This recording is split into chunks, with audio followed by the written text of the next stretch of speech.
ਸਤਿ ਸ਼੍ਰੀ ਅਕਾਲ ਦੋਸਤੋ, ਲੈ ਕੇ ਹਾਜ਼ਰ ਹਾਂ ਨਵੀਂ ਕਹਾਣੀ।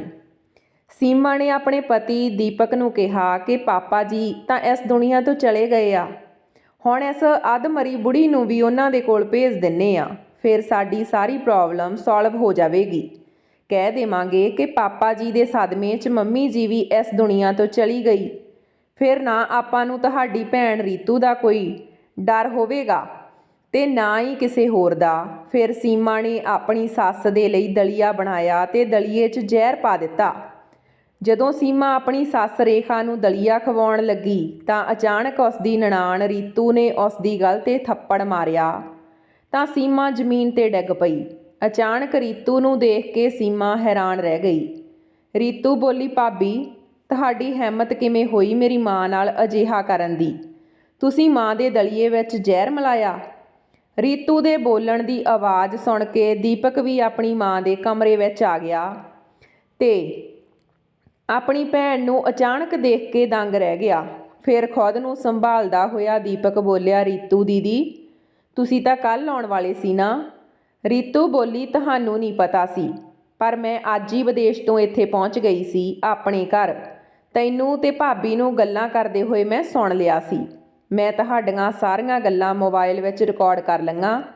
ਪਾਪਾ ਜੀ ਨੇ ਮੈਨੂੰ ਆਪਣੇ ਜਾਣ ਤੋਂ ਇੱਕ ਦਿਨ ਪਹਿਲਾਂ ਸਭ ਕੁਝ ਦੱਸ ਦਿੱਤਾ ਸੀ ਕਿ ਤੁਸੀਂ ਉਹਨਾਂ ਦੇ ਨਾਲ ਕਿਵੇਂ ਬਿਹੇਵੀਅਰ ਕਰਦੇ ਹੋ। ਤਾਂ ਮੈਂ ਜਲਦੀ ਇੱਥੇ ਆਉਣ ਦੇ ਲਈ ਰਵਾਨਾ ਹੋ ਗਈ, ਪਰ ਫਲਾਈਟ 'ਚ ਕੁਝ ਪ੍ਰੋਬਲਮ ਹੋਣ ਦੀ ਵਜ੍ਹਾ ਕਰਕੇ ਮੇਰੀ ਫਲਾਈਟ ਲੇਟ ਹੋ ਗਈ, ਜਿਸ ਦੀ ਵਜ੍ਹਾ ਕਰਕੇ ਮੈਨੂੰ ਆਉਣ 'ਚ ਥੋੜ੍ਹੀ ਦੇਰ ਹੋ ਗਈ, ਵਰਨਾ ਮੈਂ ਤਾਂ ਪਾਪਾ ਜੀ ਦੇ ਅੰਤਿਮ ਸੰਸਕਾਰ ਵਾਲੇ ਦਿਨ ਹੀ ਆ ਜਾਣਾ ਸੀ। ਫਿਰ ਮੈਂ ਸੋਚਿਆ ਤੁਹਾਨੂੰ ਦੋਹਾਂ ਨੂੰ ਝੂਠ ਬੋਲ ਦੇਵਾਂਗੀ ਕਿ ਮੈਂ 2 ਦਿਨ ਬਾਅਦ ਆਵਾਂਗੀ, ਤਾਂ ਜੋ ਮੈਂ ਤੁਹਾਡੇ ਖਿਲਾਫ ਸਬੂਤ ਇਕੱਠਾ ਕਰ ਸਕਾਂ, ਤੁਹਾਡੇ ਦੋਹਾਂ 'ਤੇ ਕਾਨੂੰਨੀ ਕਾਰਵਾਈ ਕਰਵਾ ਸਕਾਂ। ਮੈਨੂੰ ਪਾਪਾ ਜੀ ਨੇ ਘਰ ਦੀ ਦੂਜੀ ਚਾਬੀ ਦਿੱਤੀ ਹੋਈ ਸੀ। ਜਦੋਂ ਮੈਂ ਵਿਦੇਸ਼ ਤੋਂ ਘਰ ਆਵਾਂ, ਫੈਮਿਲੀ ਵਾਲੇ ਘਰ ਨਾ ਹੋਏ ਤਾਂ ਮੈਨੂੰ ਦਰਵਾਜ਼ਾ ਖੋਲ੍ਹਣ 'ਚ ਕੋਈ ਪਰੇਸ਼ਾਨੀ ਨਾ ਹੋਵੇ। ਪਰ ਜਦੋਂ ਮੈਂ ਇੱਥੇ ਆ ਕੇ ਦੇਖਿਆ ਤੁਸੀਂ ਮਾਂ ਨੂੰ ਜਾਣ ਤੋਂ ਮਾਰਨ ਦੀਆਂ ਪਲੈਨਿੰਗਾਂ ਬਣਾ ਰਹੇ ਸੀ। ਦੀਪਕ ਬੋਲਿਆ, ਰੀਤੂ ਦੀਦੀ ਤੁਹਾਨੂੰ ਕੋਈ ਗਲਤਫਹਿਮੀ ਹੋਈ ਆ। ਉਸ ਦੀ ਗੱਲ ਨੂੰ ਵਿੱਚੇ ਹੀ ਕੱਟਦੇ ਹੋਏ ਰੀਤੂ ਨੇ ਇੱਕ ਥੱਪੜ ਆਪਣੇ ਭਰਾ ਦੇ ਦੀਪਕ ਦੇ ਮੂੰਹ 'ਤੇ ਜੜ ਦਿੱਤਾ। ਉਸ ਦਾ ਅਜਿਹਾ ਰੂਪ ਦੇਖ ਕੇ ਦੀਪਕ ਤਾਂ ਜਿਵੇਂ ਆਪਣੇ ਹੋਸ਼ ਹੀ ਗਵਾ ਬੈਠਾ ਹੋਵੇ। ਰੀਤੂ ਬੋਲੀ, ਭਾਬੀ ਤਾਂ ਪਰਾਏ ਘਰ ਤੋਂ ਆਈ ਆ, ਪਰ ਤੂੰ ਤਾਂ ਆਪਣਾ ਸੀ। ਮੈਨੂੰ ਸ਼ਰਮ ਆਉਂਦੀ ਆ ਤੈਨੂੰ ਆਪਣਾ ਭਰਾ ਕਹਿੰਦੇ ਹੋਏ। ਕਿੰਨੇ ਲਾਡਾਂ ਨਾਲ ਤੈਨੂੰ ਮੰਮੀ ਪਾਪਾ ਨੇ ਪਾਲਿਆ ਸੀ। ਦਿਨ ਰਾਤ ਇੱਕ ਇੱਕ ਕਰਕੇ ਤੈਨੂੰ ਵਿਦੇਸ਼ ਪੜ੍ਹਨ ਲਈ ਭੇਜਿਆ, ਤੂੰ ਆਪਣੇ ਪੈਰਾਂ 'ਤੇ ਖੜਾ ਹੋ ਸਕੇ, ਚੰਗੀ ਪੜ੍ਹਾਈ ਕਰ ਸਕੇ। ਫਿਰ ਤੇਰੀ ਪਸੰਦ ਦੀ ਕੁੜੀ ਨਾਲ ਤੇਰਾ ਵਿਆਹ ਕਰਵਾ ਦਿੱਤਾ। ਮੈਂ ਤਾਂ ਸੀਮਾ ਨੂੰ ਉਸ ਦਿਨ ਹੀ ਸਮਝ ਗਈ ਸੀ ਜਿਸ ਦਿਨ ਉਸ ਨੂੰ ਪਹਿਲੇ ਦਿਨ ਦੇਖਣ ਗਈ ਸੀ। ਆਪਣੇ ਪਾਪਾ ਦੀ ਅਮੀਰੀ ਦੀ ਬਹੁਤ ਹੀ ਵਡਿਆਈ ਕਰਦੀ ਸੀ, ਜਿਵੇਂ ਸਭ ਕੁਝ ਇਸੇ ਦਾ ਹੀ ਹੋਵੇ। ਮੈਂ ਆਪਣੀ ਮਾਂ ਨੂੰ ਕਿਹਾ ਵੀ ਸੀ ਕਿ ਕੁੜੀ ਦੀਪਕ ਦੇ ਲਈ ਠੀਕ ਨਹੀਂ, ਪਰ ਮਾਂ ਨੇ ਉਦੋਂ ਮੇਰੀ ਇੱਕ ਗੱਲ ਨਹੀਂ ਮੰਨੀ ਕਿ ਦੀਪਕ ਨੂੰ ਉਹ ਕੁੜੀ ਪਸੰਦ ਆ ਤੇ ਉਸ ਨਾਲ ਹੀ ਵਿਆਹ ਹੋਵੇਗਾ। ਦੀਪਕ ਆਪਣੇ ਪੈਰਾਂ 'ਤੇ ਖੜਾ, ਪਰ ਉਹ ਕੀ ਜਾਣਦੀ ਸੀ ਕਿ ਉਸ ਦਾ ਬੇਟਾ ਉਸ ਦਾ ਨਹੀਂ ਰਿਹਾ। ਦੀਪਕ ਸਭ ਕੁਝ ਤੇਰਾ ਹੀ ਸੀ, ਪਰ ਤੂੰ ਉਹਨਾਂ ਦੀ ਸਾਰੀ ਜਮ੍ਹਾਂ ਪੂੰਜੀ ਆਪਣੇ ਅਤੇ ਘਰ ਆਪਣੇ ਨਾਮ ਕਰਕੇ ਉਹਨਾਂ ਨੂੰ ਬੁਢਾਪੇ 'ਚ 2 ਵਕਤ ਦੀ ਰੋਟੀ ਤਾਂ ਦੇ ਸਕਦਾ ਸੀ। ਉੱਧਰ ਪੁਲਿਸ ਵੀ ਪ੍ਰਤਾਪ ਜੀ ਦੇ ਘਰ ਪਹੁੰਚ ਚੁੱਕੀ ਸੀ। ਉਹਨਾਂ ਨੇ ਰਿਕਾਰਡਿੰਗ ਸੁਣੀ ਤੇ ਫਿਰ ਰੇਖਾ ਦੇ ਬਿਆਨ ਲਏ, ਪਰ ਰੇਖਾ ਜੀ ਨੂੰ ਤਾਂ ਆਪਣੀ ਹੀ ਸੁਰਤ ਨਹੀਂ ਸੀ। ਫਿਰ ਉਹਨਾਂ ਦੇ ਘਰ 'ਚ ਬਹੁਤ ਸਮੇਂ ਤੋਂ ਰਹਿ ਰਹੇ ਨੌਕਰ ਰਾਮੂ ਨੇ ਦੱਸਿਆ ਕਿ ਸੀਮਾ ਬਹੂ ਕਦੇ ਵੀ ਰੇਖਾ ਜੀ ਦੇ ਨਾਲ ਨਹੀਂ ਰਹਿਣਾ ਚਾਹੁੰਦੀ ਸੀ। ਸੀਮਾ ਬਹੂ ਉਹਨਾਂ ਨੂੰ ਬਿਲਕੁਲ ਵੀ ਪਸੰਦ ਨਹੀਂ ਕਰਦੀ ਸੀ। ਜਦੋਂ ਮਾਲਕ ਜਾਂ ਮਾਲਕਣ ਸੀਮਾ ਬਹੂ ਨੂੰ ਕੋਈ ਕੰਮ ਕਹਿੰਦੇ ਤਾਂ ਉਹ ਆਪਣਾ ਮੂੰਹ ਬਣਾ ਲੈਂਦੀ, ਫਿਰ ਜਾ ਕੇ ਦੀਪਕ ਨੂੰ ਸ਼ਿਕਾਇਤ ਕਰਦੀ ਤੇ ਕਿ ਤੇਰੇ ਮੰਮੀ ਪਾਪਾ ਮੈਨੂੰ ਨੌਕਰਾਨੀ ਸਮਝਦੇ ਆ, ਹਰ ਸਮੇਂ ਮੈਨੂੰ ਹੁਕਮ ਦਿੰਦੇ ਰਹਿੰਦੇ ਆ, ਮੈਂ ਇਸ ਘਰ ਦੀ ਮਾਲਕਣ ਆ। ਅੱਗੋਂ ਦੀਪਕ ਕਹਿੰਦਾ, ਸੀਮਾ ਤੂੰ ਇਹ ਗੱਲ ਕਿਉਂ ਭੁੱਲ ਜਾਂਦੀ ਆ ਕਿ ਤੂੰ ਇਸ ਘਰ ਦੀ ਮਾਲਕਣ ਨਹੀਂ। ਜਦੋਂ ਤੱਕ ਪ੍ਰਾਪਰਟੀ ਮੰਮੀ ਪਾਪਾ ਦੇ ਨਾਮ ਆ ਉਦੋਂ ਤੱਕ ਆਪਾਂ ਮਾਲਕ ਨਹੀਂ ਬਣ ਸਕਦੇ।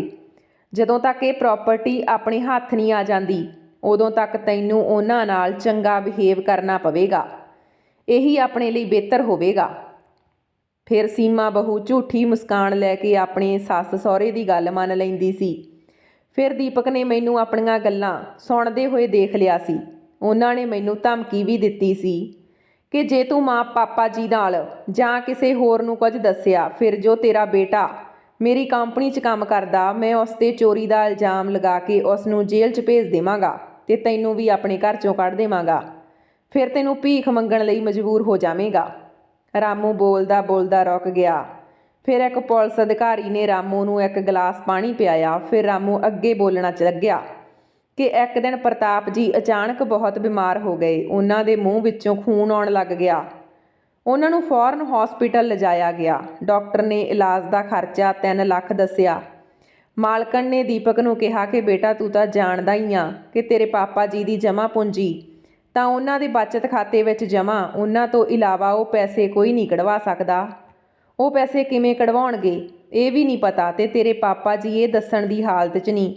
ਇਸ ਲਈ ਬੇਟਾ ਤੂੰ ਪੈਸੇ ਦਾ ਇੰਤਜ਼ਾਮ ਕਰ ਲਾ।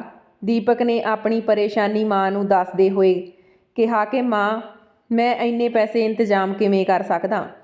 ਮੈਂ ਆਪਣੀ ਕੰਪਨੀ ਨੂੰ ਬਣਾਉਣ ਦੇ ਲਈ ਬਹੁਤ ਸਾਰੇ ਪੈਸਿਆਂ ਦਾ ਲੋਨ ਲੈ ਰੱਖਿਆ।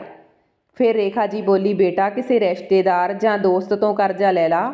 ਤੇਰੇ ਪਾਪਾ ਜੀ ਜਦੋਂ ਹੋਸ਼ ਵਿੱਚ ਆਉਣਗੇ ਤਾਂ ਉਹ ਕਰਜ਼ਾ ਉਤਾਰ ਦੇਣਗੇ। ਦੀਪਕ ਬੋਲਿਆ, ਸ਼ਾਇਦ ਪਾਪਾ ਜੀ ਨੂੰ ਮੇਰੇ 'ਤੇ ਭਰੋਸਾ ਹੀ ਨਹੀਂ ਸੀ।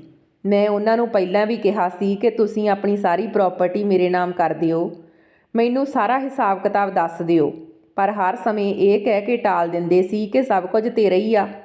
ਹੁਣ ਦੇਖ ਲਓ ਨਤੀਜਾ, ਹੋ ਗਏ ਨਾ ਬਿਮਾਰ। ਰੇਖਾ ਬੋਲੀ, ਹਾਂ ਬੇਟਾ, ਹੁਣ ਸਾਡੀ ਉਮਰ ਹੋ ਗਈ ਆ, ਕੀ ਪਤਾ ਕਦੋਂ ਇਸ ਦੁਨੀਆ ਤੋਂ ਰੁਖਸਤ ਹੋ ਜਾਈਏ। ਬੇਟਾ ਤੂੰ ਆਪਣੇ ਪਾਪਾ ਜੀ ਨੂੰ ਠੀਕ ਹੋ ਲੈਣ ਦੇ, ਸਭ ਤੋਂ ਪਹਿਲਾਂ ਮੈਂ ਇਹੀ ਕੰਮ ਕਰਵਾਵਾਂਗੀ। ਦੀਪਕ ਬੋਲਿਆ, ਹਾਂ ਮੈਂ ਦੇਖਦਾ, ਕਿਸੇ ਨਾ ਕਿਸੇ ਤੋਂ ਤਾਂ ਕੋਈ ਮਦਦ ਮਿਲ ਹੀ ਜਾਵੇਗੀ। ਥੋੜ੍ਹੀ ਦੇਰ ਬਾਅਦ ਦੀਪਕ ਆਉਂਦਾ ਅਤੇ ਕਹਿੰਦਾ ਕਿ ਮਾਂ, ਪੈਸਿਆਂ ਦਾ ਇੰਤਜ਼ਾਮ ਹੋ ਗਿਆ, ਮੈਂ ਪੈਸੇ ਹਸਪਤਾਲ 'ਚ ਜਮ੍ਹਾਂ ਕਰਵਾ ਦਿੱਤੇ ਆ, ਪਰ ਮਾਂ ਇਹ ਪੈਸੇ ਮੈਂ 1 ਮਹੀਨੇ ਦੇ ਅੰਦਰ ਅੰਦਰ ਹੀ ਵਾਪਸ ਕਰਨੇ ਆ।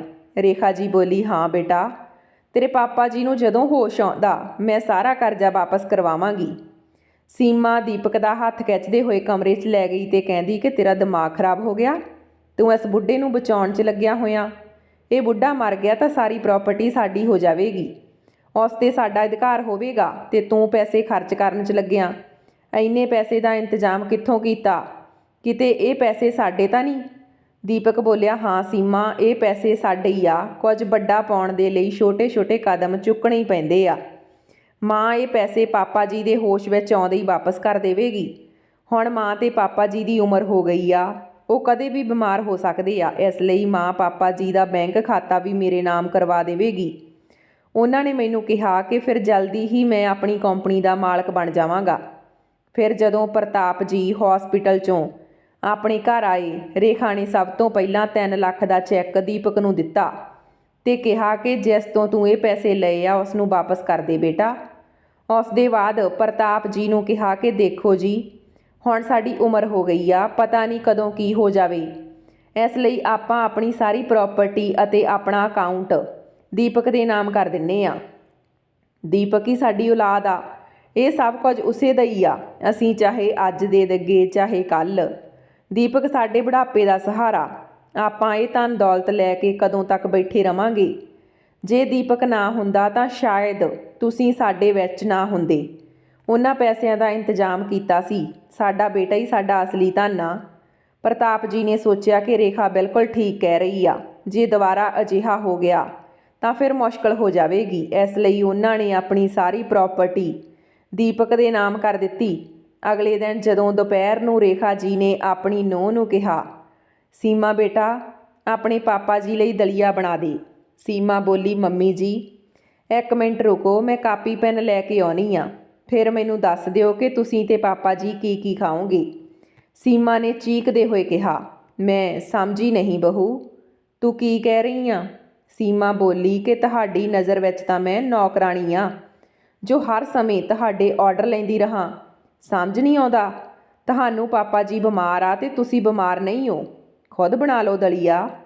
ਮੈਨੂੰ ਹਰ ਸਮੇਂ ਪਰੇਸ਼ਾਨ ਕਿਉਂ ਕਰਦੇ ਰਹਿੰਦੇ ਹੋ? ਮੈਨੂੰ ਹੋਰ ਵੀ ਕੰਮ ਹੁੰਦੇ ਆ। ਅੱਜ ਤੋਂ ਬਾਅਦ ਅਜਿਹਾ ਕੀਤਾ ਤਾਂ ਤੁਹਾਡੀ ਖੈਰ ਨਹੀਂ। ਇਹ ਕਹਿ ਕੇ ਸੀਮਾ ਉੱਥੋਂ ਚਲੀ ਗਈ। ਆਪਣੀ ਬਹੂ ਦਾ ਇਹ ਰੂਪ ਦੇਖ ਕੇ ਰੇਖਾ ਜੀ ਦੰਗ ਰਹਿ ਗਈ। ਰੇਖਾ ਜੀ ਆਪਣੇ ਕਮਰੇ 'ਚ ਗਈ ਅਤੇ ਪ੍ਰਤਾਪ ਜੀ ਰੇਖਾ ਜੀ ਨੂੰ ਕਹਿਣ ਲੱਗੇ, ਦੇਖ ਲਿਆ ਰੇਖਾ, ਤੇਰੀ ਗਲਤੀ ਦੀ ਸਜ਼ਾ। ਮੈਂ ਤੈਨੂੰ ਪਹਿਲਾਂ ਹੀ ਕਿਹਾ ਸੀ ਆਪਣੀ ਪ੍ਰਾਪਰਟੀ ਨੂੰ ਆਪਾਂ ਆਪਣੇ ਕੋਲ ਰੱਖਾਂਗੇ, ਤਾਂ ਨੂੰਹ ਪੁੱਤ ਵੀ ਆਪਣੇ ਰਹਿਣਗੇ। ਹੁਣ ਦੇਖ ਲਾ, ਖੈਰ ਹੁਣ ਕੀ ਕਰ ਸਕਦੇ ਹਾਂ ਅਸੀਂ, ਰਹਿਣਾ ਤਾਂ ਇਹਨਾਂ ਦੇ ਨਾਲ ਹੀ ਆ। ਫਿਰ ਰੇਖਾ ਜੀ ਮੁਸਕਰਾਉਂਦੀ ਹੋਈ ਆਪਣੇ ਮਨ ਵਿੱਚ ਚੱਲ ਰਹੇ ਦੁੱਖ ਨੂੰ ਛੁਪਾਉਂਦੀ ਹੋਈ ਬੋਲੀ, ਤੁਸੀਂ ਤਾਂ ਚੁੱਪ ਹੀ ਰਵੋ, ਵਿਚਾਰੀ ਥੱਕ ਗਈ ਹੋਵੇਗੀ। ਘਰ ਵਿੱਚ ਕਿੰਨੇ ਕੰਮ ਹੁੰਦੇ ਆ, ਮੈਂ ਤੁਹਾਡੇ ਲਈ ਦਲੀਆ ਬਣਾ ਕੇ ਲਿਆਉਣੀ ਆ। ਦੇਖਿਓ ਸੀਮਾ ਆ ਕੇ ਮੇਰੇ ਤੋਂ ਮਾफ़ੀ ਮੰਗੇਗੀ ਕਿ ਮੰਮੀ ਮੈਨੂੰ ਮਾफ़ ਕਰ ਦਿਓ, ਹੁਣ ਮੈਂ ਹੀ ਤੁਹਾਡਾ ਖਾਣਾ ਬਣਾਇਆ ਕਰਾਂਗੀ। ਵੈਸੇ ਵੀ ਇਸ ਘਰ 'ਚ 3-3 ਸਬਜ਼ੀਆਂ ਬਣਾਉਂਦੀ ਤੇ ਬਹੂ ਤੇ ਤਾਂ ਜ਼ੋਰ ਪਵੇਗਾ ਹੀ। ਪ੍ਰਤਾਪ ਜੀ ਆਪਣੇ ਮਾਣੀ ਮਨ ਕਹਿੰਦੇ ਆ ਕਿ ਹਾਂ, ਨੂੰਹ ਤੋਂ ਦੁਬਾਰਾ ਜਲੀਲ ਨਹੀਂ ਹੋਣਾ ਚਾਹੁੰਦੀ, ਇਸ ਲਈ ਹੁਣ ਤੂੰ ਬੁਢਾਪੇ 'ਚ ਮੇਰੇ ਲਈ ਖਾਣਾ ਬਣਾਇਆ ਕਰੇਂਗੀ। ਅਗਲੇ ਦਿਨ ਜਦੋਂ ਰੇਖਾ ਜੀ ਰਸੋਈ 'ਚ ਗਈ ਤਾਂ ਉਹਨਾਂ ਨੇ ਦੇਖਿਆ ਕਿ ਰਸੋਈ ਨੂੰ ਤਾਲਾ ਲੱਗਿਆ ਹੋਇਆ ਸੀ। ਉਸ ਨੂੰ ਬਹੁਤ ਹੀ ਹੈਰਾਨੀ ਹੋਈ। ਉਹਨੇ ਆਪਣੀ ਨੂੰਹ ਨੂੰ ਆਵਾਜ਼ ਦਿੱਤੀ ਤਾਂ ਸੀਮਾ ਕਮਰੇ ਵਿੱਚੋਂ ਬਾਹਰ ਆਈ ਤੇ ਬੋਲੀ, ਕਿਉਂ ਰੌਲਾ ਪਾਇਆ? ਅਜਿਹਾ ਕੀ ਹੋ ਗਿਆ ਜੋ ਗਲਾ ਪਾੜ ਕੇ ਰੱਖਿਆ? ਰੇਖਾ ਜੀ ਨੇ ਕਿਹਾ, ਬਹੂ ਪਹਿਲਾਂ ਤਾਂ ਕਦੇ ਰਸੋਈ ਨੂੰ ਤਾਲਾ ਨਹੀਂ ਲੱਗਿਆ, ਇਹ ਕੀ ਆ? ਤੂੰ ਰਸੋਈ ਨੂੰ ਤਾਲਾ ਕਿਉਂ ਲਗਾਇਆ? ਸੀਮਾ ਗੁੱਸੇ 'ਚ ਗਰਜਦੀ ਹੋਈ ਬੋਲੀ, ਹਾਂ, ਸਾਡੇ ਘਰ ਵਿੱਚ 2 ਭੁੱਖੇ ਜਾਨਵਰ ਰਹਿੰਦੇ ਆ ਜੋ ਦਿਨ ਭਰ ਖਾਂਦੇ ਰਹਿੰਦੇ ਆ। ਇੱਕ ਦਿਨ 4-5 ਵਾਰ ਉਹਨਾਂ ਦਾ ਖਾਣਾ ਹੁੰਦਾ, ਇਸ ਲਈ ਮੈਂ ਰਸੋਈ ਨੂੰ ਤਾਲਾ ਲਗਾ ਦਿੱਤਾ। ਰੇਖਾ ਜੀ ਬੋਲੀ, ਸੀਮਾ ਇਹ ਤੂੰ ਕੀ ਕਹਿ ਰਹੀ ਆ? ਸਾਨੂੰ ਜਾਨਵਰ ਕਹਿ ਰਹੀ ਆ? ਆਪਣੇ ਹੋਸ਼ ਵਿੱਚ ਤਾਂ ਹੈ ਨਾ? ਸੀਮਾ ਬੋਲੀ, ਹੁਣ ਤੂੰ ਘਣੀ ਭੋਲੀ ਤਾਂ ਹੈ ਨਹੀਂ ਕਿ ਤੈਨੂੰ ਮੇਰੀ ਗੱਲ ਸਮਝ ਨਾ ਆਈ ਹੋਵੇ। ਪਰੇਸ਼ਾਨ ਹੋ ਗਈ ਮੈਂ ਤੁਹਾਡੇ ਦੋਹਾਂ ਦੀ ਭੁੱਖ ਤੋਂ। ਪੂਰਾ ਦਿਨ ਤੁਹਾਡਾ ਖਾਣਾ ਪੀਣਾ ਲੱਗਿਆ ਰਹਿੰਦਾ ਜਿਵੇਂ ਕੋਈ 5 ਸਟਾਰ ਹੋਟਲ ਹੋਵੇ। ਹੁਣ ਮੈਂ ਤੈਅ ਕਰਾਂਗੀ ਕਿ ਤੁਹਾਨੂੰ ਕਦੋਂ ਤੇ ਕਿੰਨਾ ਖਾਣਾ ਮਿਲੇਗਾ। ਰੇਖਾ ਜੀ ਬੋਲੇ, ਸੀਮਾ ਤੇਰੀ ਇੰਨੀ ਹਿੰਮਤ ਕਿ ਤੂੰ ਸਾਨੂੰ ਜਾਨਵਰ ਕਿਹਾ ਤੇ ਸਾਡੇ ਹੀ ਘਰ 'ਚ ਸਾਡੇ ਖਾਣੇ ਦਾ ਹਿਸਾਬ ਕਿਤਾਬ ਕਰਨ ਲੱਗ ਗਈ। ਆ ਲੈਣ ਦੇ ਦੀਪਕ ਨੂੰ, ਜਦੋਂ ਉਸ ਨੂੰ ਪਤਾ ਲੱਗੇਗਾ ਕਿ ਤੂੰ ਸਾਡੇ ਨਾਲ ਇਹ ਸਲੂਕ ਕੀਤਾ ਫਿਰ ਕੀ ਮੰਮੀ ਜੀ? ਉਹਨਾਂ ਨੂੰ ਤਾਂ ਪਹਿਲਾਂ ਹੀ ਪਤਾ, ਹੁਣ ਸਾਰੀ ਪ੍ਰਾਪਰਟੀ ਸਾਡੇ ਨਾਮ ਹੋ ਗਈ ਆ। ਤੁਸੀਂ ਸਾਡੇ ਟੁਕੜਿਆਂ 'ਤੇ ਪਲੋਗੇ। ਤੁਹਾਨੂੰ ਇਸ ਘਰ 'ਚ ਮੁਫਤ ਦੀਆਂ ਰੋਟੀਆਂ ਖਾਣ ਨੂੰ ਨਹੀਂ ਮਿਲਣਗੀਆਂ। ਵਿਚਾਰੇ ਪਾਪਾ ਜੀ ਤਾਂ ਬਿਮਾਰ ਆ, ਸ਼ਾਇਦ ਕੁਝ ਦਿਨ ਬਚੇ ਆ ਉਹਨਾਂ ਕੋਲ। ਰੇਖਾ ਜੀ ਕਹਿਣ ਲੱਗੀ, ਬਹੂ ਆਪਣੀ ਹੱਦ 'ਚ ਰਹਿ ਕੇ ਗੱਲ ਕਰ। ਰੇਖਾ ਜੀ ਆਪਣੀ ਨੂੰਹ ਨੂੰ ਥੱਪੜ ਮਾਰਨ ਵਾਲੀ ਸੀਮਾ ਨੇ ਉਹਨਾਂ ਦਾ ਹੱਥ ਫੜ ਕੇ ਮਰੋੜ ਦਿੱਤਾ ਤੇ ਬੋਲੀ ਕਿ ਚੁੱਪਚਾਪ ਇਸ ਘਰ ਵਿੱਚ ਰਹੋ, ਨਹੀਂ ਤਾਂ ਇੱਥੋਂ ਚੱਲਦੇ ਬਣੋ। ਹੁਣ ਇਸ ਘਰ ਦਾ ਪੂਰਾ ਖਾਣਾ ਤੂੰ ਹੀ ਬਣਾਵੇਂਗੀ ਤੇ ਘਰ ਦਾ ਸਾਰਾ ਕੰਮ ਜੋ ਰਾਮੂ ਕਰਦਾ ਉਹ ਵੀ ਕੰਮ ਤੂੰ ਹੀ ਕਰੇਂਗੀ ਤੇ ਰਾਮੂ ਤੇਰੀ ਜਗ੍ਹਾ ਜਰਾ ਵੀ ਮਦਦ ਨਹੀਂ ਕਰੇਗਾ। ਜੇ ਉਸਨੇ ਤੇਰੀ ਮਦਦ ਕਰਨ ਦੀ ਕੋਸ਼ਿਸ਼ ਕੀਤੀ ਤਾਂ ਉਸਦੇ ਬੇਟੇ ਨੂੰ ਕੰਪਨੀ 'ਚੋਂ ਕਢਵਾ ਦੇਵਾਂਗੀ। ਤੈਨੂੰ ਜਿੰਨਾ ਕੰਮ ਦੱਸਿਆ ਜਾਵੇਗਾ ਓਨਾ ਕੰਮ ਕਰਨਾ ਪਵੇਗਾ, ਸਮਝ ਗਈ? ਪਰ ਜੇ ਮੰਮੀ ਜੀ ਤੁਸੀਂ ਕੰਮ ਕਰਨ 'ਚ ਆਨਾਕਾਨੀ ਕੀਤੀ ਤਾਂ ਤੁਹਾਨੂੰ ਦੋਹਾਂ ਨੂੰ ਘਰ 'ਚੋਂ ਕੱਢ ਦੇਵਾਂਗੀ। ਰੇਖਾ ਜੀ ਬਿਨਾਂ ਖਾਣਾ ਲੈ ਕੇ ਹੀ ਕਮਰੇ 'ਚ ਆ ਗਈ ਤਾਂ ਪ੍ਰਤਾਪ ਜੀ ਬੋਲੇ, ਰੇਖਾ ਇਸ ਲਈ ਮੈਂ ਦੀਪਕ ਦੇ ਨਾਮ 'ਤੇ ਪ੍ਰਾਪਰਟੀ ਨਹੀਂ ਕਰ ਰਿਹਾ ਸੀ, ਪਰ ਉਹ ਇੰਨਾ ਘਟੀਆ ਨਿਕਲੇਗਾ ਇਹ ਮੈਂ ਕਦੇ ਨਹੀਂ ਸੋਚਿਆ ਸੀ। ਹੁਣ ਤੂੰ ਇਸ ਉਮਰ ਵਿੱਚ ਕਰਦੀ ਫਿਰ ਸਾਰੇ ਘਰ ਦੇ ਕੰਮ, ਨਹੀਂ ਤਾਂ ਘਰ ਦੇ ਮਾਲਕ ਅਤੇ ਮਾਲਕਣ ਸਾਨੂੰ ਘਰ 'ਚੋਂ ਬਾਹਰ ਕੱਢ ਸੁੱਟ ਦੇਣਗੇ। ਪ੍ਰਤਾਪ ਜੀ ਨੇ ਬੜੇ ਹੀ ਦੁਖੀ ਮਨ ਨਾਲ ਕਿਹਾ। ਰੇਖਾ ਜੀ ਕਹਿਣ ਲੱਗੀ, ਸੀਮਾ ਝੂਠ ਬੋਲ ਰਹੀ ਆ, ਮੈਂ ਆਪਣੀ ਪਰਵਰਿਸ਼ 'ਤੇ ਪੂਰਾ ਭਰੋਸਾ ਕਰਦੀ ਹਾਂ। ਆ ਲੈਣ ਦਿਓ ਦੀਪਕ ਨੂੰ, ਦੁੱਧ ਦਾ ਦੁੱਧ ਤੇ ਪਾਣੀ ਦਾ ਪਾਣੀ ਹੋ ਜਾਵੇਗਾ। ਸ਼ਾਮ ਨੂੰ ਜਦੋਂ ਦੀਪਕ ਘਰ ਆਇਆ ਤਾਂ ਉਸ ਦੀ ਮਾਂ ਨੇ ਉਸ ਨੂੰ ਖਾਣਾ ਦਿੱਤਾ।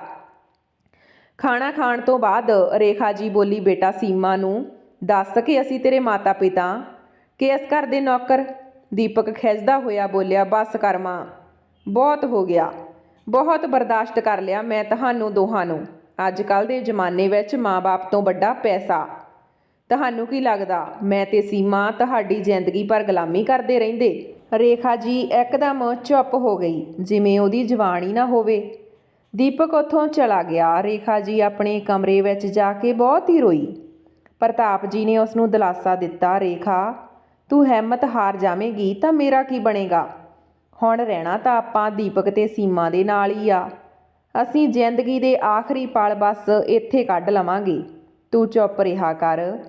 ਅਗਲੇ ਦਿਨ ਸੀਮਾ ਨੇ ਆਪਣੇ ਸੱਸ ਸਹੁਰੇ ਦਾ ਤੈਨੂੰ ਵਕਤ ਦਾ ਖਾਣਾ 2 ਵਕਤ ਵਿੱਚ ਤੈਅ ਕਰ ਦਿੱਤਾ।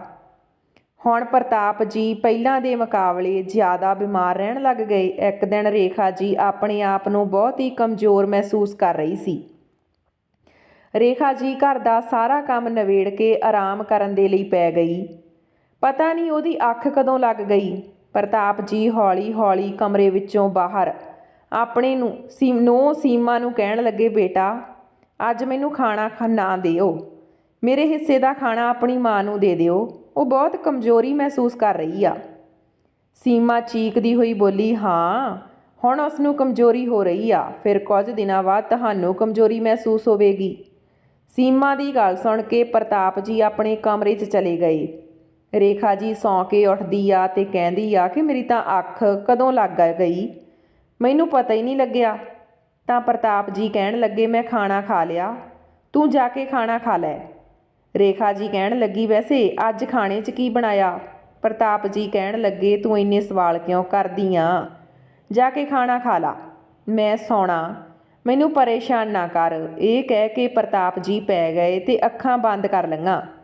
ਰੇਖਾ ਜੀ ਬਾਹਰ ਜਾਂਦੀ ਆ ਤੇ ਦੇਖਦੀ ਆ ਕਿ ਉਹਨਾਂ ਦੀ ਨੂੰਹ ਨੇ ਅੱਜ ਉਹਨੂੰ ਇੱਕ ਕਟੋਰੀ ਸੁੱਕੀ ਸਬਜ਼ੀ ਦੇ ਨਾਲ ਇੱਕ ਕਟੋਰੀ ਦਾਲ ਤੇ 4 ਰੋਟੀਆਂ ਵੀ ਦਿੱਤੀਆਂ। ਰੇਖਾ ਆਪਣੀ ਖੁਸ਼ੀ ਸੰਭਾਲ ਨਾ ਸਕੀ ਤੇ ਬਹੂ ਨੂੰ ਪੁੱਛ ਬੈਠੀ, ਬਹੂ ਮੇਰੀ ਥਾਲੀ 'ਚ ਇੰਨਾ ਖਾਣਾ ਕਿਉਂ ਰੱਖਿਆ? ਤਾਂ ਸੀਮਾ ਕਹਿਣ ਲੱਗੀ, ਕਿਉਂ ਭੁੱਖਣੀ, ਜੋ ਮਿਲਿਆ ਉਹ ਚੁੱਪ-ਚਾਪ ਖਾ ਲੈ, ਖਾਣਾ ਖਾ ਕੇ ਸਾਰੇ ਬਰਤਨ ਸਾਫ਼ ਕਰ ਦੇਵੀਂ। ਰੇਖਾ ਜੀ ਖਾਣਾ ਖਾ ਕੇ ਸਾਰੇ ਬਰਤਨ ਸਾਫ਼ ਕਰਕੇ ਆਪਣੇ ਕਮਰੇ ਵਿੱਚ ਗਈ ਤਾਂ ਪ੍ਰਤਾਪ ਜੀ ਨੂੰ ਇਹ ਦੱਸਣਾ ਚਾਹੁੰਦੀ ਸੀ ਕਿ ਅੱਜ ਮੈਨੂੰ ਬਹੂ ਨੇ ਬਹੁਤ ਸਾਰਾ ਖਾਣਾ ਦਿੱਤਾ, ਪਰ ਪ੍ਰਤਾਪ ਜੀ ਸੁੱਤੇ ਪਏ ਸੀ। ਰੇਖਾ ਸੋਚਦੀ ਸੀ ਕਿ ਸੁਬਾਹ ਦੱਸ ਦੇਵਾਂਗੀ। ਇਹ ਸੋਚ ਕੇ ਉਹ ਵੀ ਸੌਂ ਗਈ। ਸੁਬਾਹ ਉੱਠਦੇ ਹੀ ਦੇਖਦੀ ਆ ਕਿ ਪ੍ਰਤਾਪ ਜੀ ਆਪਣੇ ਬਿਸਤਰੇ 'ਤੇ ਨਹੀਂ ਸੀ। ਫਿਰ ਉਸਨੇ ਹੇਠਾਂ ਦੇਖਿਆ ਤਾਂ ਪ੍ਰਤਾਪ ਜੀ ਹੇਠਾਂ ਡਿੱਗੇ ਪਏ ਸੀ ਤੇ ਮੂੰਹ ਵਿੱਚੋਂ ਕਾਫੀ ਖੂਨ ਵਹਿ ਰਿਹਾ ਸੀ। ਰੇਖਾ ਜੀ ਆਪਣੇ ਬੇਟੇ ਅੱਗੇ ਹੱਥ ਪੈਰ ਜੋੜ ਕੇ ਉਸ ਨੂੰ ਹਸਪੀਟਲ 'ਚ ਐਡਮਿਟ ਕਰਵਾਉਂਦੀ ਆ। ਦੀਪਕ ਪ੍ਰਤਾਪ ਜੀ ਨੂੰ ਸਰਕਾਰੀ ਹਸਪੀਟਲ ਵਿੱਚ ਐਡਮਿਟ ਕਰਵਾ ਕੇ ਉੱਥੋਂ ਚਲਾ ਜਾਂਦਾ। ਡਾਕਟਰ ਦੱਸਦੇ ਆ ਕਿ ਤੁਹਾਡੇ ਪਤੀ ਦਾ ਬਲੱਡ ਗਰੁੱਪ ਕਿਸੇ ਨਾਲ ਵੀ ਮੈਚ ਨਹੀਂ ਹੋ ਰਿਹਾ, ਇਸ ਲਈ ਤੁਹਾਨੂੰ ਖੂਨ ਦਾ ਇੰਤਜ਼ਾਮ ਕਰਨਾ ਪਵੇਗਾ। ਫਿਰ ਰੇਖਾ ਦੀ ਦਰ-ਬਦਰ ਠੋਕਰਾਂ ਖਾਂਦੀ ਹੋਈ ਆਪਣੇ ਬੇਟੇ ਦੇ ਆਫਿਸ ਪਹੁੰਚ ਜਾਂਦੀ ਆ। ਰੋਂਦੀ ਬਿਲਕਦੀ ਆ, ਬਾਹਰ ਧੁੱਪ ਵਿੱਚ ਆਪਣੇ ਬੇਟੇ ਦੀ ਉਡੀਕ ਕਰਦੀ ਰਹਿੰਦੀ ਆ। ਫਿਰ ਆਫਿਸ ਦੇ ਬਾਹਰ ਖੜਾ ਚਪੜਾਸੀ, ਜੋ ਕਿ ਰਾਮੂ ਕਾਕਾ ਦਾ ਬੇਟਾ ਸੀ, ਉਸ ਨੂੰ ਪਤਾ ਨਹੀਂ ਸੀ ਕਿ ਇਹ ਬੌਸ ਦੀ ਮਾਂ ਤੇ ਉਸਨੇ ਪਾਪਾ ਦੀ ਮਾਲਕਣ ਬੁੱਢੀ ਮਾਂ ਨੂੰ ਰੋਂਦੇ ਹੋਏ ਦੇਖ ਕੇ ਉਸਦਾ ਦਿਲ ਪਿਘਲ ਗਿਆ ਤਾਂ ਉਸਦੇ ਕੋਲ ਜਾ ਕੇ ਪੁੱਛਦਾ, ਮਾਂ ਜੀ ਕੀ ਗੱਲ ਆ, ਤੁਸੀਂ ਕਿਸ ਨੂੰ ਮਿਲਣਾ? ਰੇਖਾ ਜੀ ਕਹਿਣ ਲੱਗੀ, ਕਿਸ ਕੰਪਨੀ ਦਾ ਮਾਲਕ ਮੇਰਾ ਬੇਟਾ, ਮੈਂ ਉਸ ਨੂੰ ਮਿਲਣਾ ਚਾਹੁੰਦੀ ਆ। ਚਪੜਾਸੀ ਉਸ ਦੀ ਹਾਲਤ ਦੇਖ ਕੇ ਥੋੜਾ ਚਿੰਤਿਤ ਹੋ ਗਿਆ ਕਿ ਇਹ ਬੌਸ ਦੀ ਮਾਂ, ਪਰ ਫਿਰ ਉਸ ਨੂੰ ਉਡੀਕ ਕਰਨ ਦੇ ਲਈ ਕਹਿੰਦਾ ਕਿ ਦੀਪਕ ਦੇ ਆਫਿਸ ਦੇ ਸਾਹਮਣੇ ਹੀ ਬਿਠਾ ਦਿੰਦਾ ਕਿ ਜਦੋਂ ਮੀਟਿੰਗ ਪੂਰੀ ਹੋ ਜਾਵੇਗੀ ਤਾਂ ਤੁਸੀਂ ਸਰ ਨੂੰ ਮਿਲ ਲੈਣਾ। ਰੇਖਾ ਜੀ ਉਸ ਨੂੰ ਅੱਖਾਂ ਹੀ ਅੱਖਾਂ 'ਚ ਅਸ਼ੀਰਵਾਦ ਦਿੰਦੀ ਆ। ਫਿਰ ਆਪਣੇ ਬੇਟੇ ਨੂੰ ਆਫਿਸ ਵਿੱਚੋਂ ਨਿਕਲਦੇ ਹੋਏ ਦੇਖ ਕੇ ਜਲਦੀ ਨਾਲ ਉਹਦੇ ਕੋਲ ਗਈ ਤੇ ਉਸਦੇ ਗਲ ਲੱਗ ਕੇ ਰੋਣ ਲੱਗ ਗਈ। ਬੇਟਾ, ਤੇਰੇ ਪਾਪਾ ਜੀ ਦੀ ਤਬੀਅਤ ਬਹੁਤ ਖਰਾਬ ਆ, ਉਹਨਾਂ ਨੂੰ ਖੂਨ ਦੀ ਜ਼ਰੂਰਤ ਆ, ਤੂੰ ਆਪਣੇ ਪਾਪਾ ਜੀ ਨੂੰ ਖੂਨ ਦੇ ਸਕਦਾ? ਦੀਪਕ ਆਪਣੇ ਆਪ ਨੂੰ ਬਹੁਤ ਅਪਮਾਨਿਤ ਮਹਿਸੂਸ ਕਰਦਾ। ਉਸਨੇ ਇੱਕਦਮ ਆਪਣੀ ਮਾਂ ਨੂੰ ਪਿੱਛੇ ਧੱਕਾ ਦੇ ਕੇ ਸੁੱਟ ਦਿੱਤਾ ਤੇ ਕਹਿੰਦਾ ਕਿ ਕੌਣ ਏ ਭਿਖਾਰਨ? ਦੀਪਕ ਚਪੜਾਸੀ ਨੂੰ ਆਵਾਜ਼ ਦਿੰਦਾ ਤੇ ਕਹਿੰਦਾ ਕਿ ਤੂੰ ਇਸ ਔਰਤ ਦੀ ਹਾਲਤ ਵੀ ਦੇਖੀ ਆ, ਤੈਨੂੰ ਕੀ ਲੱਗਦਾ ਕਿ ਇਹ ਮੇਰੀ ਮਾਂ ਹੋ ਸਕਦੀ ਆ? ਤੈਨੂੰ ਥੋੜੀ ਵੀ ਅਕਲ ਨਹੀਂ, ਇਹ ਕੋਈ ਪਾਗਲ ਬੁੱਢੀ ਆ, ਇਸ ਨੂੰ ਥੋੜੇ ਪੈਸੇ ਦੇ ਕੇ ਇੱਥੋਂ ਰਫਾ ਦਫਾ ਕਰ। ਰੇਖਾ ਜੀ ਕਹਿਣ ਲੱਗੀ, ਬੇਟਾ ਅਜਿਹਾ ਨਾ ਕਰ, ਮੈਂ ਤੇਰੀ ਮਾਂ ਹੀ ਆ। ਫਿਰ ਚਪੜਾਸੀ ਕਹਿੰਦਾ, ਸਾਹਿਬ ਇਹ ਤੁਹਾਡੀ ਉਡੀਕ ਬਹੁਤ ਦੇਰ ਤੋਂ ਕਰ ਰਹੀ ਸੀ। ਦੀਪਕ ਬੋਲਿਆ, ਤੇਰਾ ਦਿਮਾਗ ਖਰਾਬ ਹੋ ਗਿਆ, ਤੂੰ ਪਾਗਲ ਹੋ ਗਿਆ, ਇਹ ਮੇਰਾ ਆਫਿਸ ਆ, ਮੈਂ ਤੈਨੂੰ ਭਿਖਾਰੀਆਂ ਨੂੰ ਖੈਰ ਵੰਡਣ ਦੇ ਲਈ ਦਰਵਾਜ਼ੇ 'ਤੇ ਖੜਾ ਕੀਤਾ, ਇਸ ਬੁੱਢੀ ਨੂੰ ਆਫਿਸ ਵਿੱਚੋਂ ਬਾਹਰ ਕੱਢ। ਆਪਣੇ ਬੇਟੇ ਦੇ ਮੂੰਹੋਂ ਇਹ ਗੱਲ ਸੁਣ ਕੇ ਰੇਖਾ ਜੀ ਆਪਣੇ ਬੇਟੇ ਦੇ ਮੂੰਹ ਵੱਲ ਹੈਰਾਨ ਹੋ ਕੇ ਦੇਖਦੀ ਆ। ਉਸ ਦੀਆਂ ਅੱਖਾਂ ਵਿੱਚੋਂ ਹੰਝੂਆਂ ਦੀਆਂ ਧਾਰਾਂ ਵਹਿਣ ਲੱਗਦੀਆਂ। ਉਸ ਨੂੰ ਸਮਝ ਨਹੀਂ ਆ ਰਿਹਾ ਕਿ ਉਹ ਹੁਣ ਕੀ ਕਰੇ। ਰੇਖਾ ਜੀ ਬੋਲੀ, ਬੇਟਾ ਤੇਰੇ ਪਾਪਾ ਹਸਪੀਟਲ ਵਿੱਚ ਮੌਤ ਤੇ ਜ਼ਿੰਦਗੀ ਨਾਲ ਲੜ ਰਹੇ ਆ। ਫਿਰ ਦੀਪਕ ਆਪਣੀ ਮਾਂ ਦਾ ਹੱਥ ਫੜ ਕੇ ਉਸ ਨੂੰ ਇੱਕ ਕੋਨੇ 'ਚ ਲਿਜਾ ਕੇ ਕਹਿੰਦਾ ਕਿ ਕਿਉਂ ਮੇਰੀ ਇੱਜ਼ਤ ਦਾ ਜਨਾਜ਼ਾ ਕੱਢ ਰੱਖਿਆ? ਘਰ 'ਚ ਤੁਸੀਂ ਮੈਨੂੰ ਚੈਨ ਨਾਲ ਨਹੀਂ ਰਹਿਣ ਦਿੰਦੇ ਤੇ ਹੁਣ ਇੱਥੇ ਵੀ। ਮੈਂ ਉਸ ਬੁੱਢੇ ਨੂੰ ਖੂਨ ਦਾ ਇੱਕ ਕਤਰਾ ਵੀ ਨਹੀਂ ਦੇਵਾਂਗਾ। ਉਸ ਦੀ ਵਜ੍ਹਾ ਕਰਕੇ ਪਿਛਲੀ ਵਾਰ ਵੀ ਮੇਰੇ ਬਹੁਤ ਪੈਸੇ ਲੱਗ ਗਏ। ਫਿਰ ਕੁਝ ਪੈਸੇ ਉਸਨੇ ਰੇਖਾ ਜੀ ਦੇ ਮੂੰਹ 'ਤੇ ਮਾਰੇ ਤੇ ਆਪਣੇ ਕੈਬਿਨ ਵਿੱਚ ਬੈਠ ਗਿਆ। ਰੇਖਾ ਜੀ ਉੱਥੇ ਹੀ ਖੜੀ ਰੋਂਦੀ ਰਹੀ। ਚਪੜਾਸੀ ਨੇ ਪੁੱਛਿਆ, ਮਾਂ ਜੀ ਕੀ ਗੱਲ ਆ, ਸੱਚਮੁੱਚ ਬਸ ਤੁਹਾਡਾ ਬੇਟਾ? ਰੇਖਾ ਜੀ ਨੇ ਹਾਂ ਵਿੱਚ ਸਿਰ ਹਿਲਾ ਦਿੱਤਾ। ਤੁਸੀਂ ਮੈਨੂੰ ਦੱਸੋ, ਮੈਂ ਤੁਹਾਡੀ ਮਦਦ ਕਰ ਸਕਦਾ। ਰੇਖਾ ਜੀ ਨੇ ਆਪਣੇ ਬੇਟੇ ਦੁਆਰਾ ਕੀਤੇ ਗਏ ਸਲੂਕ ਬਾਰੇ ਦੱਸਿਆ। ਸਾਰੀਆਂ ਗੱਲਾਂ ਚਪੜਾਸੀ ਦੀ ਸੁਣ ਕੇ ਰੂਹ ਕੰਬ ਗਈ। ਫਿਰ ਰੇਖਾ ਜੀ ਨੂੰ ਲੈ ਕੇ ਆਪਣੇ ਬੌਸ ਦੇ ਆਫਿਸ ਵਿੱਚ ਗਿਆ ਤੇ ਇੱਕ ਥੱਪੜ ਖਿੱਚ ਕੇ ਦੀਪਕ ਦੇ ਮੂੰਹ 'ਤੇ ਜੜ ਦਿੱਤਾ। ਬੋਲਿਆ, ਸ਼ਰਮ ਨਹੀਂ ਆਉਂਦੀ ਤੁਹਾਨੂੰ ਬੁੱਢੇ ਮਾਂ-ਬਾਪ ਦੇ ਨਾਲ ਅਜਿਹਾ ਸਲੂਕ ਕਰਦੇ ਹੋਏ? ਆਫਿਸ ਵਿੱਚ ਬੈਠੇ ਸਾਰੇ ਲੋਕ ਦੀਪਕ ਨੂੰ ਦੇਖ ਰਹੇ ਸੀ। ਦੀਪਕ ਆਪਣੇ ਗਲ 'ਤੇ ਹੱਥ ਰੱਖਦਾ ਹੋਇਆ ਬੋਲਿਆ, ਤੇਰੀ ਹਿੰਮਤ ਕਿਵੇਂ ਹੋਈ? ਤੇਰੀ ਔਕਾਤ ਵੀ ਆ ਮੇਰੇ ਉੱਪਰ ਹੱਥ ਚੁੱਕਣ ਦੀ? ਨਿਕਲ ਜਾ ਮੇਰੇ ਆਫਿਸ 'ਚੋਂ। ਚਪੜਾਸੀ ਬੋਲਿਆ, ਰਹਿਣਾ ਵੀ ਕੌਣ ਚਾਹੁੰਦਾ ਤੁਹਾਡੇ ਪਾਪੀਆਂ ਤੇ ਰਾਖਸ਼ ਦੇ ਆਫਿਸ ਵਿੱਚ? ਮੈਂ ਖੁਦ ਹੀ ਨਿਕਲ ਜਾਣਾ। ਮਾਂ ਜੀ ਤੁਸੀਂ ਚਿੰਤਾ ਨਾ ਕਰੋ, ਮੈਂ ਤੁਹਾਡੇ ਨਾਲ ਹਾਂ। ਚਲੋ ਮੈਂ ਤੁਹਾਡੀ ਮਦਦ ਕਰਾਂਗਾ। ਇਹ ਕਹਿ ਕੇ ਚਪੜਾਸੀ ਰੇਖਾ ਜੀ ਨੂੰ ਆਪਣੇ ਨਾਲ ਹਸਪੀਟਲ ਵਿੱਚ ਲੈ ਕੇ ਚਲਾ ਗਿਆ। ਉੱਥੇ ਜਾ ਕੇ ਡਾਕਟਰਾਂ ਨੇ ਚਪੜਾਸੀ ਦਾ ਖੂਨ ਮੈਚ ਕੀਤਾ। ਖੂਨ ਜਾਂਚ ਕਰਕੇ ਬਾਅਦ ਪਤਾ ਚੱਲਿਆ ਕਿ ਚਪੜਾਸੀ ਦਾ ਖੂਨ ਪ੍ਰਤਾਪ ਜੀ ਦੇ ਖੂਨ ਨਾਲ ਮੈਚ ਹੋ ਗਿਆ। ਫਿਰ ਚਪੜਾਸੀ ਨੇ ਪ੍ਰਤਾਪ ਜੀ ਨੂੰ ਖੂਨ ਦੇ ਦਿੱਤਾ। ਉਹ ਚਪੜਾਸੀ ਰੇਖਾ ਜੀ ਦੇ ਲਈ ਕਿਸੇ ਫਰਿਸ਼ਤੇ ਤੋਂ ਘੱਟ ਨਹੀਂ ਸੀ। ਰੇਖਾ ਜੀ ਅੱਖਾਂ 'ਚ ਹੰਝੂ ਲਈ ਬਸ ਰੋਈ ਜਾ ਰਹੀ ਸੀ ਤੇ ਸੋਚ ਰਹੀ ਸੀ ਕਿ ਇੱਕ ਮੇਰਾ ਬੇਟਾ ਜੋ ਆਪਣਾ ਖੂਨ ਹੁੰਦੇ ਹੋਏ ਵੀ ਆਪਣਾ ਨਹੀਂ ਹੋ ਸਕਿਆ, ਪਰ ਇੱਕ ਅਣਜਾਣ ਹੁੰਦੇ ਹੋਏ ਵੀ ਇਸ ਇਨਸਾਨ ਨੇ ਮੇਰੇ ਪਤੀ ਦੀ ਜਾਨ ਬਚਾਈ। ਉਹ ਜਾ ਕੇ ਚਪੜਾਸੀ ਦੇ ਪੈਰਾਂ 'ਚ ਡਿੱਗ ਪਈ। ਚਪੜਾਸੀ ਬੋਲਿਆ, ਮਾਂ ਜੀ ਤੁਸੀਂ ਇਹ ਕੀ ਕਰ ਰਹੇ ਹੋ? ਮੈਂ ਤੁਹਾਡੀ ਉਮਰ ਤੋਂ ਕਿੰਨਾ ਛੋਟਾ, ਤੁਸੀਂ ਮੈਨੂੰ ਪਾਪ ਦਾ ਭਾਗੀਦਾਰ ਕਿਉਂ ਬਣਾ ਰਹੇ ਹੋ? ਤੁਸੀਂ ਉੱਠੋ, ਰੋਣਾ ਨਹੀਂ, ਮੈਂ ਤੁਹਾਡੇ ਲਈ ਖਾਣਾ ਲੈ ਕੇ ਆਉਣਾ। ਪਤਾ ਨਹੀਂ ਕਿੰਨੇ ਦਿਨਾਂ ਤੋਂ ਤੁਸੀਂ ਖਾਣਾ ਨਹੀਂ ਖਾਧਾ ਹੋਵੇਗਾ, ਮੈਂ ਤੁਹਾਡੇ ਲਈ ਖਾਣਾ ਲੈ ਕੇ ਆਉਂਦਾ। ਇਹ ਕਹਿ ਕੇ ਚਪੜਾਸੀ ਚਲਾ ਗਿਆ। ਜਦੋਂ ਚਪੜਾਸੀ ਖਾਣਾ ਲੈ ਕੇ ਆਇਆ ਤਾਂ ਰੇਖਾ ਜੀ ਨੇ ਉਸ ਨੂੰ ਪੁੱਛਿਆ, ਬੇਟਾ ਤੇਰਾ ਨਾਮ ਕੀ ਆ ਤੇ ਤੂੰ ਕਿਸ ਦਾ ਬੇਟਾ? ਉਸਨੇ ਕਿਹਾ, ਮਾਂ ਜੀ ਮੇਰਾ ਨਾਮ ਰਾਹੁਲ ਆ, ਮੇਰੇ ਪਿਤਾ ਜੀ ਦਾ ਨਾਮ ਰਾਜਨ ਆ। ਉਹਨਾਂ ਨੂੰ ਪਿਆਰ ਨਾਲ ਲੋਕ ਰਾਮੂ ਕਹਿ ਕੇ ਬੁਲਾਉਂਦੇ ਆ। ਉਹ ਤੁਹਾਡੇ ਘਰ 'ਚ ਨੌਕਰੀ ਕਰਦੇ ਆ। ਰੇਖਾ ਜੀ ਬੋਲਣ ਲੱਗੇ, ਅੱਛਾ ਬੇਟਾ ਤੂੰ ਰਾਮੂ ਦਾ ਬੇਟਾ? ਰਾਹੁਲ ਬੋਲਿਆ, ਹਾਂ ਮਾਂ ਜੀ ਮੈਂ ਉਹਨਾਂ ਦਾ ਹੀ ਬੇਟਾ ਹਾਂ। ਤੁਸੀਂ ਖਾਣਾ ਖਾ ਲਓ। ਜਿਵੇਂ ਹੀ ਰੇਖਾ ਜੀ ਨੇ ਪਹਿਲਾ ਨਿਵਾਲਾ ਆਪਣੇ ਮੂੰਹ 'ਚ ਪਾਇਆ ਤਾਂ ਡਾਕਟਰ ਆ ਕੇ ਬੋਲਿਆ, ਖੂਨ ਦਾ ਬੰਦੋਬਸਤ ਦੇਰ ਨਾਲ ਹੋਣ ਦੀ ਵਜ੍ਹਾ ਕਰਕੇ ਅਸੀਂ ਤੁਹਾਡੇ ਪਤੀ ਪ੍ਰਤਾਪ ਸਿੰਘ ਜੀ ਨੂੰ ਨਹੀਂ ਬਚਾ ਸਕੇ। ਸੌਰੀ, ਹੀ ਇਜ਼ ਨੋ ਮੋਰ। ਇੰਨਾ ਸੁਣ ਕੇ ਰੇਖਾ ਜੀ ਬੇਸੁੱਧ ਹੋ ਕੇ ਬੈਠ ਗਈ ਤੇ ਕਹਿਣ ਲੱਗੀ, ਚੰਗਾ ਹੋਇਆ ਤੁਸੀਂ ਮੇਰੇ ਤੋਂ ਪਹਿਲਾਂ ਹੀ ਚਲੇ ਗਏ। ਪਤਾ ਨਹੀਂ ਜੇ ਮੈਂ ਪਹਿਲਾਂ ਚਲੀ ਜਾਂਦੀ ਤਾਂ ਮੇਰੇ ਮਰਨ ਤੋਂ ਬਾਅਦ ਮੇਰੀ ਆਤਮਾ ਨੂੰ ਸ਼ਾਂਤੀ ਨਹੀਂ ਮਿਲਣੀ ਸੀ। ਫਿਰ ਉਹਨਾਂ ਦੀ ਬੇਟੀ ਰੀਤੂ ਦਾ ਫੋਨ ਆ ਗਿਆ। ਰੀਤੂ ਬੋਲੀ, ਮਾਂ ਜੀ ਤੁਸੀਂ ਕਿਵੇਂ ਹੋ? ਪਾਪਾ ਜੀ ਕਿਵੇਂ ਹਨ? ਰਾਤ ਮੈਂ ਉਹਨਾਂ ਨਾਲ ਗੱਲ ਕੀਤੀ ਸੀ, ਉਹ ਬੜੀਆਂ ਅਜੀਬ ਗੱਲਾਂ ਕਰ ਰਹੇ ਸੀ ਕਿ ਬੇਟਾ ਆਪਣੀ ਮਾਂ ਦਾ ਖਿਆਲ ਰੱਖੀ, ਉਸ ਦਾ ਧਿਆਨ ਰੱਖੀ। ਰੇਖਾ ਜੀ ਬੋਲੀ, ਬੇਟਾ ਤੇਰੇ ਪਾਪਾ ਜੀ ਨੂੰ ਸ਼ਾਂਤੀ ਮਿਲ ਗਈ, ਉਹ ਰੱਬ ਦੇ ਘਰ ਸਕੂਨ ਨਾਲ ਰਹਿਣਗੇ। ਤੇ ਫਿਰ ਰੋਂਦੀ ਰੋਂਦੀ ਜ਼ਮੀਨ 'ਤੇ ਬੇਹੋਸ਼ ਹੋ ਕੇ ਡਿੱਗ ਪਈ। ਪ੍ਰਤਾਪ ਜੀ ਦੀ ਮੌਤ ਦੀ ਖਬਰ ਸੁਣ ਕੇ ਉਹਨਾਂ ਦੀ ਬਹੂ ਸੀਮਾ ਵੀ ਹਸਪੀਟਲ 'ਚ ਪਹੁੰਚ ਗਈ। ਸਾਰੇ ਅੰਤਿਮ ਕਾਰਜ ਕਰਨ ਤੋਂ ਬਾਅਦ ਮੇਰਾ ਬੇਟਾ ਰਾਹੁਲ ਵੀ ਵਾਪਸ ਆ ਗਿਆ। ਸਾਰੀਆਂ ਗੱਲਾਂ ਦਾ ਬਿਆਨ ਦੇ ਕੇ ਰਾਮੂ ਕਾਕਾ ਜ਼ੋਰ ਨਾਲ ਉੱਚੀ ਉੱਚੀ ਰੋਣ ਲੱਗਿਆ। ਉੱਥੇ ਖੜੇ ਸਾਰੇ ਲੋਕਾਂ ਦੀਆਂ ਅੱਖਾਂ 'ਚ ਹੰਝੂ ਆ ਗਏ। ਸਾਰੀਆਂ ਗੱਲਾਂ ਸੁਣ ਕੇ ਰੀਤੂ ਆਪਣੀ ਮਾਂ ਦੇ ਗਲ ਲਾ ਕੇ ਰੋਣ ਲੱਗ ਗਈ। ਇੰਸਪੈਕਟਰ ਸਾਹਿਬ ਲੈ ਜਾਓ ਇਹਨਾਂ ਦੋਨਾਂ ਪਾਪੀਆਂ ਨੂੰ, ਇਹਨਾਂ ਨੇ ਮੇਰੇ ਪਾਪਾ ਨੂੰ ਜਾਨ ਤੋਂ ਮਾਰ ਦਿੱਤਾ ਤੇ ਮੇਰੀ ਮਾਂ ਨੂੰ ਵੀ ਮਾਰਨ ਵਾਲੀ ਸੀ। ਇਹ ਦਲੀਆ ਇਸ ਗੱਲ ਦਾ ਸਬੂਤ ਆ। ਇਹ ਦਲੀਆ ਖਵਾ ਕੇ ਇਹ ਮੇਰੀ ਮਾਂ ਨੂੰ ਜਾਨ ਤੋਂ ਮਾਰਨ ਵਾਲੀ ਸੀ। ਰੇਖਾ ਜੀ ਨੇ ਆਪਣੇ ਨੌਕਰ ਦੇ ਬੇਟੇ ਰਾਹੁਲ, ਜਿਸ ਨੇ ਆਪਣਾ ਖੂਨ ਦੇ ਕੇ ਪ੍ਰਤਾਪ ਜੀ ਦੀ ਜਾਨ ਬਚਾਉਣ ਦੀ ਕੋਸ਼ਿਸ਼ ਕੀਤੀ ਸੀ, ਉਸ ਨੂੰ ਆਪਣੀ ਅੱਧੀ ਪ੍ਰਾਪਰਟੀ ਦੇ ਦਿੱਤੀ ਤੇ ਅੱਧੀ ਬਚੀ ਪ੍ਰਾਪਰਟੀ ਆਪਣੀ ਬੇਟੀ ਰੀਤੂ ਨੂੰ ਦੇ ਕੇ ਹਮੇਸ਼ਾ ਦੇ ਲਈ ਵਿਦੇਸ਼ ਆਪਣੀ ਬੇਟੀ ਦੇ ਨਾਲ ਰਹਿਣ ਚਲੀ ਗਈ। ਸੋ ਦੋਸਤੋ, ਅੱਜ ਵੀ ਬੇਟੀਆਂ ਨੂੰ ਪਰਾਇਆ ਮੰਨਿਆ ਜਾਂਦਾ। ਹੁਣ ਪ੍ਰਤਾਪ ਜੀ ਨੇ ਆਪਣੇ ਬੇਟੇ ਦੀਪਕ ਨੂੰ ਪੂਰੀ ਪ੍ਰਾਪਰਟੀ ਦਾ ਵਾਰਸ ਬਣਾ ਦਿੱਤਾ ਸੀ ਤੇ ਆਪਣੇ ਨਾਲ ਹੁੰਦੇ ਸਲੂਕ ਬਾਰੇ ਆਪਣੀ ਬੇਟੀ ਨੂੰ ਕੁਝ ਵੀ ਨਹੀਂ ਦੱਸਿਆ ਸੀ। ਪਰ ਬੇਟੀਆਂ ਅਜਿਹੀਆਂ ਹੀ ਹੁੰਦੀਆਂ। ਉਹਨਾਂ ਦੇ ਮਾਂ-ਬਾਪ ਜੇ ਉਹਨਾਂ ਨੂੰ ਪ੍ਰਾਪਰਟੀ ਨਾ ਵੀ ਦੇਣ ਤਾਂ ਵੀ ਆਪਣੇ ਮਾਂ-ਪਿਤਾ ਦਾ ਸਾਥ ਦਿੰਦੀਆਂ। ਉਹ ਉਹਨਾਂ ਨੂੰ ਕਦੇ ਵੀ ਦੁੱਖ ਤੇ ਪਰੇਸ਼ਾਨੀ ਵਿੱਚ ਨਹੀਂ ਦੇਖ ਸਕਦੀਆਂ।